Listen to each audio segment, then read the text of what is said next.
लीजिए सुनिए, मुंशी प्रेमचंद की लिखी कथा संग्रह मानसरोवर 2 की कहानी चमत्कार, मेरी यानी समीर गोस्वामी की आवाज में। बीए पास करने के बाद चंद्र प्रकाश को एक ट्यूशन करने के सिवा और कुछ न सूझा। उसकी माता पहले ही मर चुकी थी। इसी साल पिता का भी देहांत हो गया और प्रकाश जीवन के जो मधुर स्वप्न देखा करता था वे सब धूल में मिल गए। पिता ऊंचे ओहदे पर थे। उनकी कोशिश से चंद्र प्रकाश को कोई अच्छी जगह मिलने की पूरी आशा थी, पर वे सब मंसूबे धरे रह गए और अब गुजर बसर के लिए वही 30 रुपये महीने की ट्यूशन रह गई। पिता ने कुछ संपत्ति भी न छोड़ी, उल्टे वधू का बोझ और सिर पर लाद दिया और स्त्री भी मिली तो पढ़ी लिखी, शौकीन, जबान की तेज, जिसे मोटा खाने और मोटा पहनने से मर जाना कबूल था। चंद्र प्रकाश को 30 रुपये की नौकरी करते शर्म तो आई, लेकिन ठाकुर साहब ने रहने का स्थान देकर उसके आंसू पोंछ दिए। ये मकान ठाकुर साहब के मकान से बिल्कुल मिला हुआ था, पक्का, हवादार, साफ सुथरा और जरूरी सामान से लैस। ऐसा मकान 20 रुपये से कम पर न मिलता। काम केवल 2 घंटे का। लड़का था तो लगभग उन्हीं की उम्र का, पर बड़ा कुंदजेहन, कामचोर। अभी 9वें दर्जे में पढ़ता था। सबसे बड़ी बात यह कि ठाकुर और ठकुराइन दोनों प्रकाश का बहुत आदर करते थे, बल्कि उसे लड़का ही समझते थे। वो नौकर नहीं, घर का आदमी था और घर के हर एक मामले में उसकी सलाह ली जाती थी। ठाकुर साहब अंग्रेजी नहीं जानते थे। उनकी समझ में अंग्रेजीदा लौंडा भी उनसे ज्यादा बुद्धिमान, चतुर और तजर्बेकार था। संध्या का समय था। प्रकाश ने अपने शिष्य वीरेंद्र को पढ़ाकर छड़ी उठाई तो ठकुराइन ने आकर कहा, अभी न जाओ बेटा, जरा मेरे साथ आओ, तुमसे कुछ सलाह करनी है। प्रकाश ने मन में सोचा, आज कैसी सलाह है, वीरेंद्र के सामने क्यों नहीं कहा। उसे भीतर ले जाकर रमा देवी ने कहा, तुम्हारी क्या सलाह है? बीरू को ब्याह दूं? एक बहुत अच्छे घर से संदेशा आया है। प्रकाश ने मुस्कुराकर कहा, यह तो बीरू बाबू ही से पूछिए। नहीं, मैं तुमसे पूछती हूं। प्रकाश ने असमंजस में पड़कर कहा, मैं इस विषय में क्या सलाह दे सकता हूं? उनका 20वां साल तो है, लेकिन ये समझ लीजिए कि पढ़ना हो चुका। तो अभी ना करूं, यही सलाह है? जैसा आप उचित समझे। मैंने तो दोनों बातें कह दी। तो कर डालूं? मुझे यही डर लगता है कि लड़का कहीं बहक न जाए। मेरे रहते इसकी तो आप चिंता न करें। हाँ, इच्छा हो तो कर डालिए, कोई हरज भी नहीं है। सब कुछ तैयारियां तुम्ही को करनी पड़ेंगी, ये समझ लो। तो मैं कब इनकार करता हूं? रोटी की खैर मनाने वाले शिक्षित युवकों में एक प्रकार की दुविधा होती है जो उन्हें अप्रिय सत्य कहने से रोकती है। प्रकाश में भी यही कमजोरी थी। बात पक्की हो गई और विवाह का सामान होने लगा। ठाकुर साहब उन मनुष्यों में थे जिन्हें अपने ऊपर विश्वास नहीं होता। उनकी निगाह में प्रकाश की डिग्री उनके 60 साल के अनुभव से मूल्यवान थी। विवाह का सारा आयोजन प्रकाश के हाथों में था। 10-12 हजार रुपये खर्च करने का अधिकार कुछ कम गौरव की बात न थी। देखते देखते ही फटेहाल युवक जिम्मेदार मैनेजर बन बैठा। कहीं कपड़े वाला उसे सलाम करने आया है, कहीं मोहल्ले का बनिया घेरे हुए है, कहीं गैस और शामियाने वाला खुशामद कर रहा है। वो चाहता तो 200-400 रुपये बड़ी आसानी से बना लेता, लेकिन इतना नीच न था। फिर उसके साथ क्या दगा करता जिसने सब कुछ उसी पर छोड़ दिया था। पर जिस दिन उसने 5,000 के जेवर खरीदे, उस दिन उसका मन चंचल हो उठा। घर आकर चंपा से कहा, हम तो यहां रोटियों के मोहताज हैं और दुनिया में ऐसे आदमी पड़े हुए हैं जो हजारों लाखों रुपए के जेवर बनवा डालते हैं। ठाकुर साहब ने आज बहू के चढ़ावे के लिए 5,000 के जेवर खरीदे, ऐसी ऐसी चीजें कि देखकर आंखें ठंडी हो जाएं। सच कहता हूं, बाज चीजों पर तो आंख नहीं ठहरती थी। चंपा ईर्ष्याजनित विराग से बोली, हमें क्या करना है? जिन्हें ईश्वर ने दिया है वे पहने, यहां तो रोकर मरने ही के लिए पैदा हुए हैं। चंद्र प्रकाश, इन्हीं लोगों की मौज है, न कमाना न धमाना। बाप दादा छोड़ गए हैं, मजे से खाते हैं और चैन करते हैं। इसी से कहता हूं, ईश्वर बड़ा अन्यायी है। चंपा, अपना अपना पुरुषार्थ है, ईश्वर का क्या दोष? तुम्हारे बाप दादा छोड़ गए होते तो तुम भी मौज करते। यहां तो रोटियां चलना मुश्किल है, गहने कपड़े को कौन रोए, और न इस जिंदगी में कोई ऐसी आशा ही है। कोई गत की साड़ी भी नहीं रही कि किसी भले आदमी के घर जाऊं तो पहन लूं। मैं तो इसी सोच में हूं कि ठकुराइन के यहां ब्याह में कैसे जाऊंगी। सोचती हूं बीमार पड़ जाती तो जान बचती। ये कहते कहते उसकी आंखें भर आईं। प्रकाश ने तसल्ली दी। साड़ी तुम्हारे लिए लाऊं? अब क्या इतना भी ना कर सकूंगा? मुसीबत के ये दिन क्या सदा बने रहेंगे? जिंदा रहा तो एक दिन तुम सिर से पांव तक जेवरों से लदी रहोगी। चंपा मुस्कुराकर बोली, चलो, ऐसी मन की मिठाई मैं नहीं खाती। निबाह होता जाए यही बहुत है, गहनों की साध नहीं है। प्रकाश ने चंपा की बातें सुनकर लज्जा और दुख से सिर झुका लिया। चंपा उसे इतना पुरुषार्थहीन समझती है। रात को दोनों भोजन करके लेटे तो प्रकाश ने फिर गहनों की बात छेड़ी। गहने उसकी आंखों में बसे हुए थे। इस शहर में ऐसे बढ़िया गहने बनते हैं, मुझे इसकी आशा न थी। चंपा ने कहा, कोई और बात करो, गहनों की बात सुनकर जी जलता है। वैसी चीजें तुम पहनो तो रानी मालूम होने लगो। गहनों से क्या सुंदरता बढ़ जाती है? तो ऐसी बहुत सी औरतें देखी हैं जो गहने पहनकर भद्दी दिखने लगती हैं। ठाकुर साहब भी मतलब के यार हैं। ये ना हुआ कि कहते इसमें से कोई चीज चंपा के लिए भी लेते जाओ। तुम भी कैसी बच्चों की सी बातें करते हो। इसमें बचपने की क्या बात है? कोई उदार आदमी कभी इतनी कृपणता ना करता। मैंने तो कोई ऐसा उदार आदमी नहीं देखा जो अपनी बहू के गहने किसी गैर को दे दे। मैं गैर नहीं हूं, हम दोनों एक ही मकान में रहते हैं। मैं उनके लड़के को पढ़ाता हूं और शादी का सारा इंतजाम कर रहा हूं। अगर 100-200 की कोई चीज दे देते तो वो निष्फल न जाती। मगर धनवानों का हृदय धन के भार से दबकर सिकुड़ जाता है। उनमें उदारता के लिए स्थान ही नहीं रहता। रात के 12 बज गए हैं, फिर भी प्रकाश को नींद नहीं आती। बार बार वही चमकीले गहने आंखों के सामने आ जाते हैं। कुछ बादल हो आए हैं और बार बार बिजली चमक उठती है। सहसा प्रकाश चारपाई से उठ खड़ा हुआ।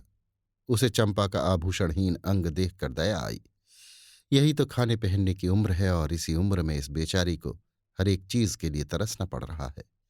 वो दबे पांव कमरे से बाहर निकलकर छत पर आया।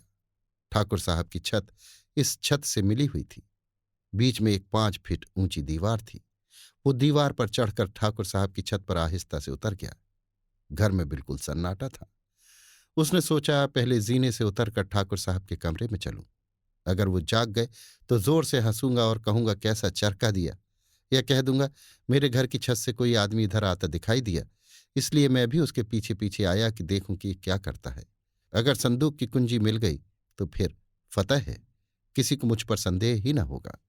सब लोग नौकरों पर संदेह करेंगे। मैं भी कहूंगा, साहब नौकरों की हरकत है, इन्हें छोड़कर और कौन ले जा सकता है।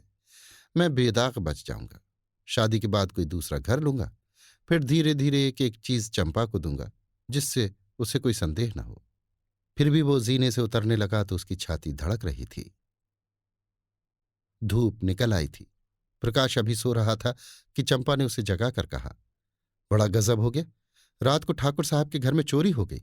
चोर गहने की संदूकची उठा ले गया। प्रकाश ने पड़े पड़े पूछा, किसी ने पकड़ा नहीं चोर को? किसी को खबर भी हो? वो संदूकची ले गया जिसमें ब्याह के गहने रखे थे। न जाने कैसे कुंजी उड़ा ली और न जाने कैसे उसे मालूम हुआ कि इस संदूक में संदूकची रखी है। नौकरों की कार्रवाई होगी। बाहरी चोर का ये काम नहीं है। नौकर तो उनके तीनों पुराने हैं। नियत बदलते क्या देर लगती है? आज मौका देखा, उठा ले गए। तुम जाकर जरा उन लोगों को तसल्ली तो दो। ठकुराइन बेचारी रो रही थी। तुम्हारा नाम ले लेकर कहती थी कि बेचारा महीनों इन गहनों के लिए दौड़ा। एक एक चीज अपने सामने जचवाई और चोर दाढ़ीजारों ने उसकी सारी मेहनत पर पानी फेर दिया। प्रकाश चटपट उठ बैठा और घबराता हुआ सा जाकर ठकुराइन से बोला, ये तो बड़ा अनर्थ हो गया माताजी। मुझसे तो अभी अभी चंपा ने कहा।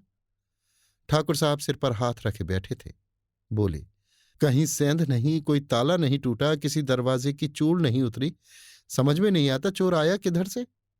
ठकुराइन ने रोकर कहा, मैं तो लुट गई भैया, ब्याह सिर पर खड़ा है, कैसे क्या होगा भगवान।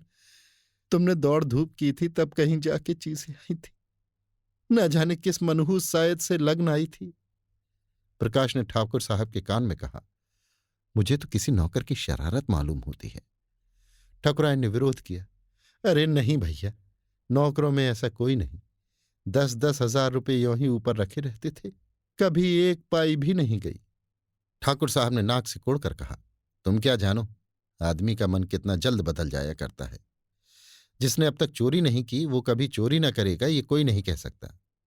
मैं पुलिस में रिपोर्ट करूंगा और एक एक नौकर की तलाशी करवाऊंगा। कहीं माल उड़ा दिया होगा। जब पुलिस के जूते पड़ेंगे तो आप ही कबूलेंगे। प्रकाश ने पुलिस का घर में आना खतरनाक समझा। कहीं उन्हीं के घर में तलाशी ले तो अनर्थ ही हो जाए। बोले, पुलिस में रिपोर्ट करना और तहकीकात कराना व्यर्थ है।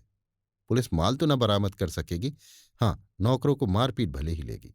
कुछ नजर भी उसे चाहिए, नहीं तो कोई दूसरा ही स्वांग खड़ा कर देगी। मेरी तो सलाह है कि एक एक नौकर को एकांत में बुलाकर पूछा जाए। ठाकुर साहब ने मुंह बनाकर कहा, तुम भी क्या बच्चों की सी बातें करते हो प्रकाश बाबू। भला चोरी करने वाला अपने आप कबूलेगा? तुम मारपीट भी तो नहीं करते। हाँ, पुलिस में रिपोर्ट करना मुझे भी फजूल मालूम होता है। माल बरामद होने से रहा, उल्टे महीनों की परेशानी हो जाएगी। प्रकाश, लेकिन कुछ ना कुछ तो करना ही पड़ेगा। ठाकुर, कोई लाभ नहीं।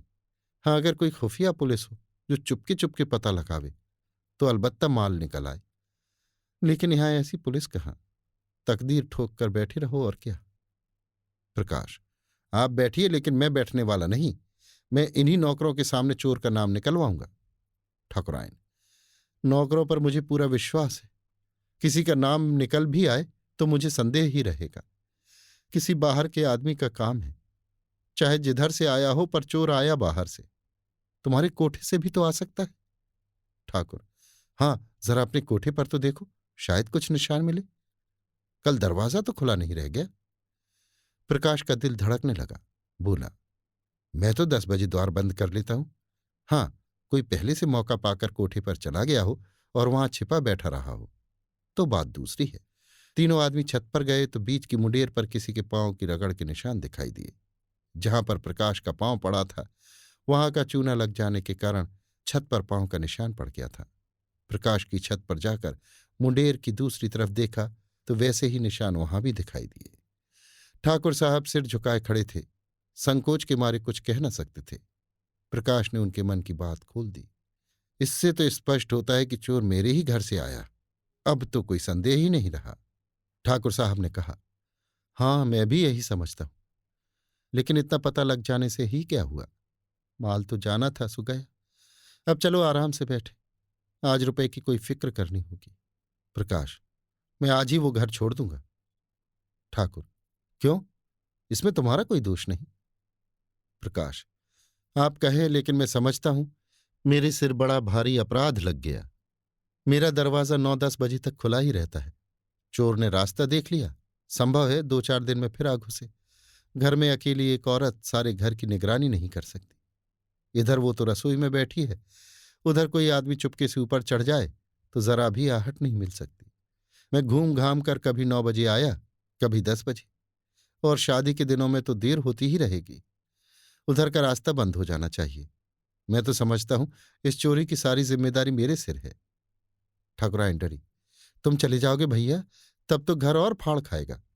प्रकाश, कुछ भी हो माता जी, मुझे बहुत जल्द घर छोड़ना ही पड़ेगा। मेरी गफलत से चोरी हुई, उसका मुझे प्रायश्चित करना ही पड़ेगा। प्रकाश चला गया तो ठाकुर ने स्त्री से कहा, बड़ा लायक आदमी है। ठाकुरायन, क्या बात है, चोर उधर से आया, यही बात उसे लग गई। कहीं ये चोर को पकड़ पावे तो कच्चा खा जाए, मार ही डाले। देख लेना, कभी न कभी माल बरामद करेगा। अब इस घर में कदापि न रहेगा, कितना ही समझाओ। किराए के 20 रुपए और दे दूंगा।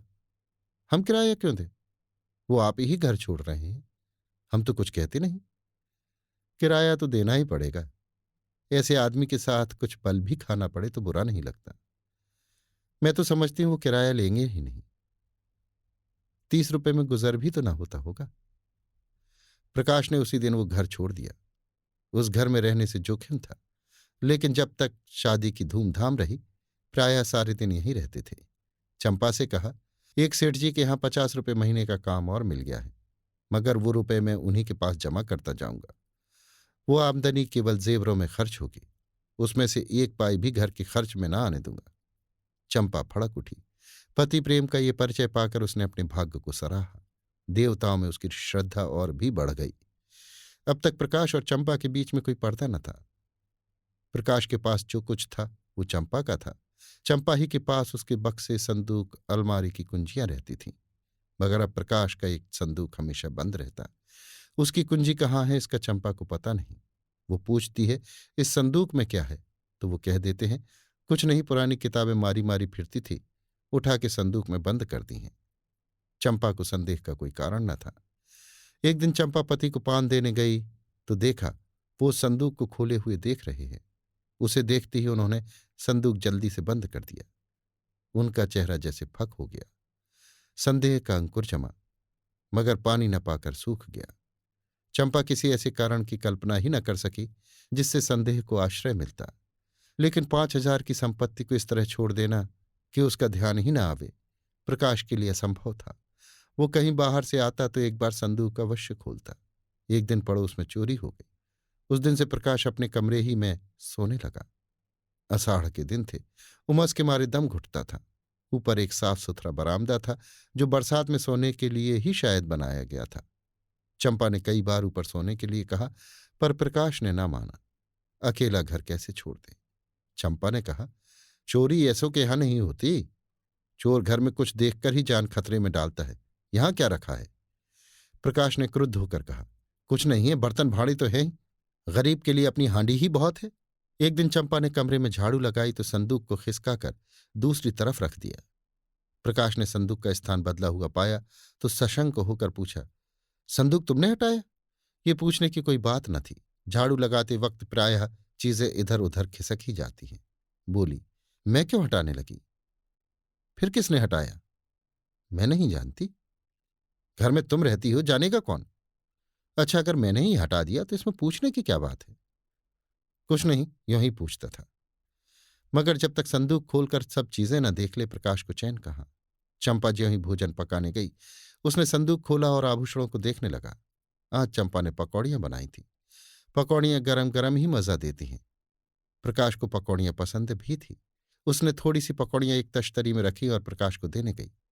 प्रकाश ने उसको देखते ही संदूक धमाके से बंद कर दिया और ताला लगाकर उसे बहलाने के इरादे से बोला, तश्तरी में क्या लाई? अच्छा, पकौड़ियां हैं। आज चंपा को संदेह हो गया। संदूक में क्या है ये देखने की उत्सुकता हुई। प्रकाश उसकी कुंजी कहीं छिपा कर रखता था। चंपा किसी तरह वो कुंजी उड़ा देने की चाल सोचने लगी। एक दिन एक बिसाती कुंजियों का गुच्छा बेचने आ निकला। चंपा ने उस ताले की कुंजी ले ली और संदूक खोल डाली। अरे, ये तो आभूषण है। उसने एक एक आभूषण को निकाल कर देखा। ये गहने कहाँ से आए? मुझसे कभी इनकी चर्चा नहीं की। सहसा उसके मन में भाव उठा, कहीं ये ठाकुर साहब के गहने तो नहीं? चीजें वही थीं जिनका वो बखान करते रहते थे। उसे अब कोई संदेह न रहा। लेकिन इतना घोर पतन, लज्जा और खेद से उसका सिर झुक गया। उसने तुरंत संदूक बंद कर दिया और चारपाई पर लेटकर सोचने लगी, इनकी इतनी हिम्मत पड़ी कैसे? ये दुर्भावना इनके मन में आई ही क्यों? मैंने तो कभी आभूषणों के लिए आग्रह नहीं किया। अगर आग्रह भी करती तो क्या उसका आशय ये होता कि वो चोरी करके लावे? चोरी आभूषणों के लिए? इनका मन क्यों इतना दुर्बल हो गया? उसके जी में आया, इन गहनों को उठा ले और ठकरा इनके चरणों पर डाल दे। उनसे कहे, ये मत पूछिए ये गहने मेरे पास कैसे आए। आपकी चीज आपके पास आ गई, इसी से संतोष कर लीजिए। लेकिन परिणाम कितना भयंकर होगा। उस दिन से चंपा कुछ उदास रहने लगी। प्रकाश से उसे वो प्रेम न रहा, न वो सम्मान भाव। बात बात पर तकरार होती। अभाव में जो परस्पर सद्भाव था वो गायब हो गया। तब एक दूसरे से दिल की बात कहता था। भविष्य के मंसूबे बांधे जाते थे। आपस में सहानुभूति थी। अब दोनों ही दिलगीर रहते। कई कई दिनों तक आपस में एक बात भी न होती। कई महीने गुजर गए। शहर के एक बैंक में असिस्टेंट मैनेजर की जगह खाली हुई। प्रकाश ने अर्थशास्त्र पढ़ा था, लेकिन शर्त ये थी कि नकद 10,000 की जमानत दाखिल की जाए। इतनी बड़ी रकम कहाँ से आवे? प्रकाश तड़प तड़प कर रह जाता था। एक दिन ठाकुर साहब से इस विषय में बात चल पड़ी। ठाकुर साहब ने कहा, तुम क्यों नहीं दरखास्त भेजते? प्रकाश ने सिर झुकाकर कहा, 10,000 की नकद जमानत मांगते हैं, मेरे पास रुपए कहाँ रखे हैं? अजी, तुम दरख्वास्त तो दो। अगर सारी बातें तय हो जाएं तो जमानत भी दे दी जाएगी, इसकी चिंता न करो। प्रकाश ने स्तंभित होकर कहा, आप जमानत दे देंगे? हाँ हाँ, ये कौन सी बड़ी बात है। प्रकाश घर चला तो बहुत रंजीता था। उसको ये जगह अब अवश्य मिलेगी। लेकिन फिर भी वो प्रसन्न नहीं है। ठाकुर साहब की सरलता, उनका उस पर इतना अटल विश्वास उसे आहत कर रहा है। उनकी शराफत उसके कमीनेपन को कुचले डालती है। उसने घर आकर चंपा को ये खुशखबरी सुनाई। चंपा ने सुनकर मुंह फेर लिया। एक क्षण के बाद बोली, ठाकुर साहब से तुमने क्यों जमानत दिलवाई? प्रकाश ने चिढ़कर कहा, और फिर किससे दिलवाता? यही ना होता कि जगह न मिलती, रोटियां तो मिल ही जाती। रुपए पैसे की बात है, कहीं भूल चूक हो जाए तो तुम्हारे साथ उनके रुपए भी जाएं। ये तुम कैसे समझती हो कि भूल चूक होगी? क्या मैं अनाड़ी हूं? चंपा ने विरक्त मन से कहा। आदमी की नीयत भी तो हमेशा एक सी नहीं रहती। प्रकाश ठक से रह गया। उसने चंपा को चुभती हुई आंखों से देखा, पर चंपा ने मुंह फेर लिया। वो उसके भावों के विषय में कुछ निश्चय न कर सका। लेकिन ऐसी खुशखबरी सुनकर भी चंपा का उदासीन रहना उसे विकल करने लगा। उसके मन में प्रश्न उठा, इस वाक्य में कहीं आक्षेप तो नहीं छिपा हुआ है? चंपा ने संदूक खोलकर देख तो नहीं लिया। इस प्रश्न का उत्तर पाने के लिए इस समय वो अपनी एक आंख भी भेंट कर सकता था। भोजन करते समय प्रकाश ने चंपा से पूछा, तुमने क्या सोचकर कहा था कि आदमी की नीयत तो हमेशा एक सी नहीं रहती, जैसे ये उसके जीवन या मृत्यु का प्रश्न हो? चंपा ने संकट में पड़कर कहा, कुछ नहीं, मैंने दुनिया की बात कही थी। प्रकाश को संतोष न हुआ। क्या जितने आदमी बैंकों में नौकर हैं उनकी नीयत बदलती रहती है? वो बोला। चंपा ने गला छुड़ाना चाहा, तुम जबान पकड़ते हो। ठाकुर साहब के यहां इस शादी ही में तुम अपनी नीयत ठीक नहीं रख सके। 100-200 रुपए की चीज घर रख ही ली। प्रकाश के दिल से बोझ उतर गया। मुस्कुराकर बोला, अच्छा, तुम्हारा संकेत उस तरफ था, लेकिन मैंने कमीशन के सिवा उनकी एक पाई भी नहीं छुई। और कमीशन लेना तो कोई पाप नहीं। बड़े बड़े हुक्काम खुले खजाने कमीशन लिया करते हैं। चंपा ने तिरस्कार के भाव से कहा, जो आदमी अपने ऊपर इतना विश्वास रखे, उसकी आंख बचाकर एक पाई भी लेना मैं पाप समझती हूं। तुम्हारी सज्जनता तो मैं जब जानती कि तुम कमीशन के रुपए ले जाकर उनके हवाले कर देते। इन 6 महीनों में उन्होंने तुम्हारे साथ क्या क्या सलूक किए, कुछ याद है? मकान तुमने खुद छोड़ा, लेकिन वो 20 रुपए महीने देते जाते हैं। इलाके से कोई सौगात आती है तो तुम्हारे यहां जरूर भेजते हैं। तुम्हारे पास घड़ी ना थी, अपनी घड़ी तुम्हें दे दी। तुम्हारी मेहरी जब नागा करती है, खबर पाते ही अपना नौकर भेज देते हैं। मेरी बीमारी ही में डॉक्टर साहब की फीस उन्होंने दी, और दिन में 2 बार हालचाल भी पूछने आया करते थे। ये जमानत ही क्या छोटी बात है? अपने संबंधियों तक की जमानत तो जल्दी कोई करता ही नहीं। तुम्हारी जमानत के लिए 10,000 रुपये नकद निकाल कर दे दिए। इसे तुम छोटी बात समझते हो? आज तुमसे कोई भूल चूक हो जाए तो उनके रुपए तो जब्त हो ही जाएंगे। जो आदमी अपने ऊपर इतनी दया रखे, उसके लिए हमें भी प्राण देने को तैयार रहना चाहिए। प्रकाश भोजन करके लेटा तो उसकी आत्मा उसे धिक्कार रही थी। दुखते हुए फोड़े में कितना मवाद भरा हुआ है, ये उस वक्त मालूम होता है जब नश्तर लगाया जाता है। मन का विकार उस वक्त मालूम होता है जब कोई उसे हमारे सामने खोलकर रख देता है। किसी सामाजिक या राजनीतिक अन्याय का व्यंग्य चित्र देख कर क्यों हमारे मन को चोट लगती है? इसीलिए कि वो चित्र हमारी पशुता को खोलकर हमारे सामने रख देता है। वो जो मनु सागर में बिखरा हुआ पड़ा था, जैसे केंद्रीभूत होकर वृहदाकार हो जाता है, तब हमारे मुंह से निकल पड़ता है, उफ़्फ़ो। चंपा के इन तिरस्कार भरे शब्दों ने प्रकाश के मन में ग्लानि उत्पन्न कर दी। वो संदूक कई गुना भारी होकर शिला की भांति उसे दबाने लगा। मन में फैला हुआ विकार एक बिंदु पर एकत्र होकर टीसने लगा। कई दिन बीत गए। प्रकाश को बैंक में जगह मिल गई। इसी उत्सव में उसके यहाँ मेहमानों की दावत है। ठाकुर साहब, उनकी स्त्री बीरू और उनकी नवेली बहू सभी आए हुए हैं। चंपा सेवा सत्कार में लगी हुई है। बाहर 2-4 मित्र गा बजा रहे हैं। भोजन करने के बाद ठाकुर साहब चलने को तैयार हुए। प्रकाश ने कहा, आज आपको यहीं रहना होगा दादा, मैं इस वक्त न जाने दूंगा। चंपा को उसका ये आग्रह बुरा लगा। चारपाइयां नहीं हैं, बिछावन नहीं है और न काफी जगह ही है। रात भर उन्हें तकलीफ देने और आप तकलीफ उठाने की कोई जरूरत उसकी समझ में न आई। लेकिन प्रकाश आग्रह करता ही रहा, यहां तक कि ठाकुर साहब राजी हो गए। 12 बज गए थे। ठाकुर साहब ऊपर सो रहे थे। बीरू और प्रकाश बाहर बरामदे में थे। 3 स्त्रियां अंदर के कमरे में थीं। प्रकाश जाग रहा था। बीरू के सिरहाने उसकी कुंजियों का गुच्छा पड़ा हुआ था। प्रकाश ने गुच्छा उठा लिया, फिर कमरा खोलकर उसमें से गहनों की संदूकची निकाली और ठाकुर साहब के घर की तरफ चला। कई महीनों पहले वो इसी भांति कंपित हृदय के साथ ठाकुर साहब के घर में घुसा था। उसके पांव तब भी इसी तरह थरथरा रहे थे। लेकिन तब कांटा चुभने की वेदना थी, आज कांटा निकलने की। तब ज्वर का चढ़ाव था, उन्माद, ताप और विकलता से भरा हुआ। अब ज्वर का उतार था, शांत और शीतल। तब कदम पीछे हटता था, आज आगे बढ़ रहा था।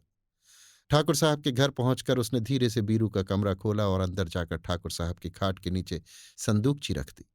फिर तुरंत बाहर आकर धीरे से द्वार बंद किया और घर को लौट पड़ा। हनुमान संजीवनी बूटी वाला धवल गिर उठाए, जिस गर्वीले आनंद का अनुभव कर रहे थे, कुछ वैसा ही आनंद प्रकाश को भी हो रहा था। गहनों को अपने घर ले जाते समय उसके प्राण सूखे हुए थे, मानो किसी गहरी अथाह खाई में गिरा जा रहा हो। आज संदूकची को लौटाकर उसे मालूम हो रहा था जैसे वो किसी विमान पर बैठा हुआ आकाश की ओर उड़ा जा रहा है।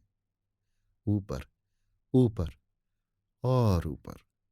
वो घर पहुंचा तो बीरू सोया हुआ था। कुंजी उसके सिरहाने रख दी।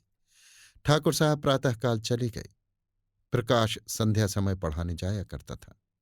आज वो अधीर होकर तीसरे ही पहर जा पहुंचा। देखना चाहता था वहां आज क्या गुल खिल रहे हैं। वीरेंद्र ने उसे देखते ही खुश होकर कहा, बापूजी, कल आपके यहां दावत की बड़ी मुबारक थी। जो गहने चोरी गए थे सब मिल गए। ठाकुर साहब भी आ गए और बोले, बड़ी मुबारक दावत थी तुम्हारी। पूरा संदूक का संदूक मिल गया, एक चीज भी नहीं छुई, जैसे केवल रखने ही के लिए ले गया हो। प्रकाश को इन बातों पर कैसे विश्वास आए, जब तक वो अपनी आंखों से संदूक न देख ले। कहीं ऐसा भी हो सकता है कि चोरी गया हुआ माल 6 महीने के बाद मिल जाए और ज्यों का त्यों। संदूक देखकर उसने गंभीर भाव से कहा, बड़े आश्चर्य की बात है, मेरी बुद्धि तो कुछ काम नहीं करती। ठाकुर, किसी की बुद्धि काम नहीं करती भाई, तुम्हारी ही क्यों? बीरू की मां कहती है कोई देवी घटना है। आज मुझे भी देवताओं में श्रद्धा हो गई। प्रकाश, अगर आंखों देखी बात ना होती तो मुझे तो कभी विश्वास ही ना आता। ठाकुर, आज इसी खुशी में हमारे यहां दावत होगी। प्रकाश, आपने कोई अनुष्ठान तो नहीं कराया था? ठाकुर, अनुष्ठान तो 20 ही कराए। प्रकाश, बस तो ये अनुष्ठान ही की करामात है। घर लौटकर प्रकाश ने चंपा को ये खबर सुनाई तो वो दौड़कर उसके गले से चिपट गई और ना जाने क्यों रोने लगी, जैसे उसका बिछड़ा हुआ पति बहुत दिनों के बाद घर आया हो। प्रकाश ने कहा, आज उनके यहां हमारी दावत है, मैं कल 1000 कंगलों को भोजन कराऊंगी। तुम तो सैकड़ों का खर्च बतला रही हो। मुझे इतना आनंद हो रहा है कि लाखों खर्च करने पर भी अरमान पूरा न होगा। प्रकाश की आंखों से भी आंसू निकल आए। अभी आप सुन रहे थे मुंशी प्रेमचंद के लिखे कथा संग्रह मानसरोवर 2 की कहानी चमत्कार, मेरी यानी समीर गोस्वामी की आवाज में।